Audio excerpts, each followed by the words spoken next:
Well, soccer fans around the world will no doubt spend at least part of the weekend dissecting the draw for the 2026 FIFA Men's World Cup. Sports icons gathered at the Kennedy Center in Washington in anticipation. Now, we now know the United States is now grouped up with Australia, Paraguay, and a European League playoff winner that is yet to be determined. Joining us live is former player for the U.S. men's national team and CBS Sports Golazo Network analyst Charlie Davies. Charlie, thank you so much for being with us. What do you think about our team's chances this year? What do you think about this pairing or this matchup here? Well, I'm really encouraged. Let me first and foremost, thank you for having me on your show. The second thing is, I was left so excited. I was filled with hope because in an ideal scenario, this is pretty close to as good as it gets from a World Cup draw standpoint for the U.S. men's national team. They avoided the big three in pot two, which could have been Croatia, Morocco, or Colombia. Mm-hmm. That would have been very difficult. Instead, they got Australia, which is the weakest team in pot two. And then pot three, they avoided Norway, Egypt, and Scotland. Again, favorable for the U.S. to get Paraguay. That's the weakest opponent out of the South American continent. So, the last one's a playoff. You have to wait till March to figure out who exactly that will be. And I think the favorite is Turkey of the possible teams. So all in all, I think it's a fantastic draw. But don't get me wrong. It's a World Cup. Every match is going to be difficult. Sure. But it sounds like USA got lucky, at least in this round, at least the drawing round. Yeah, they did. It's like I said, it's a dream scenario. Okay, good. Okay, I learned something new today, something called the group of death. Oof. And I'm assuming that means the best group. What makes that particular, first of all, which group do you think it is, and what makes them so good? Well, here's the caveat. Now that the World Cup is expanded from 32 teams to 48 teams, it dilutes it a little bit. So I think it makes it that much more difficult to get the group of death. But typically a group of death is, you're talking about 4 really strong teams in one group. And you couldn't really pick a first, a second. Maybe you might be able to pick a first, but second, third, and fourth could be any which way.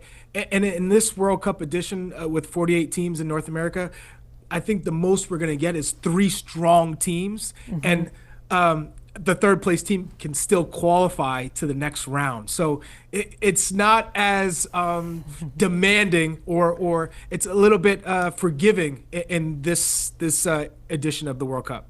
Okay, so who do you think are the, no question about it, the underdogs or the dark horse? Is there a team that you're thinking is the dark horse in all this? Of course, anything could happen. We have lots of Cinderella stories, lots of great storylines here. Teams that were not expected to do anything end up going far. Always love those stories. But is there one that you think, that team is a young team, it's going to need some help? It would be the United States. Oh. And hear me out. Okay. When I say underdog, I don't think around the world many are expecting the U.S. to go far in this tournament, even though it's on home soil.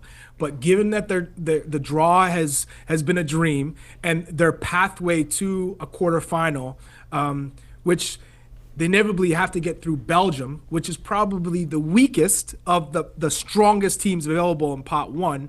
So therefore, the U.S. has a real strong chance of making a deep run. Like, the pathway is there. In other World Cups, you're hoping, you're wishing, you're praying that you don't get a really difficult opponent along the way. But this is set up for the U.S. to really have one of those inspirational runs that grabs the whole country and moves kids to say, I want to play soccer. And not only that, I want to play in a World Cup one day. So that's why I'm so excited about this World Cup, because that's what it did for me. And I didn't even know about the U.S. I had never seen the game played before. But just going to a game, and albeit the worst game of the whole 1994 World Cup group stage, which was Bolivia and South Korea, 0-0 game, I left as a little 8-year-old boy saying, this is what I want to do for the rest of my life. And unfortunately, it took me all over the world, and I got to have a pretty successful career. Oh, I love hearing stories like that. Yeah, my boys play soccer too, and I know they're going to be watching all these games. It's going to be on all of our TVs around the house. I'm curious though, for folks who may be kind of casual soccer viewers that will probably just watch the World Cup because they like the storylines, any players, any names we should be listening for that you think have really great stories? Yeah, well, one, I'm sure your kids and some of their friends, I'm sure they're rocking Leo Messi jerseys. Oh, yes. Everywhere I go, I see a Messi jersey, or an Mbappe jersey, or an Erling Haaland jersey, right? They're all over the place. But I think what's the beauty of the World Cup is when you start watching, you learn about new countries, and if you end up going to a game, you learn new languages, you hear new languages, you see different cultures. But I think there's a special player on each team that might be the one that pushes your kid to say, this is what I want to do, or I want his jersey. And there's a number of MLS players that are going to be participating in this World Cup. So that's also cool because after the World Cup, they can go watch them play in MLS here in the United States. So I'm really excited for that. Oh, you are such a delight, Charlie Davies. Thank you so much. We are so excited for the World Cup and to watch you cover it. It's going to be great. Thank you. I can't wait. See you soon.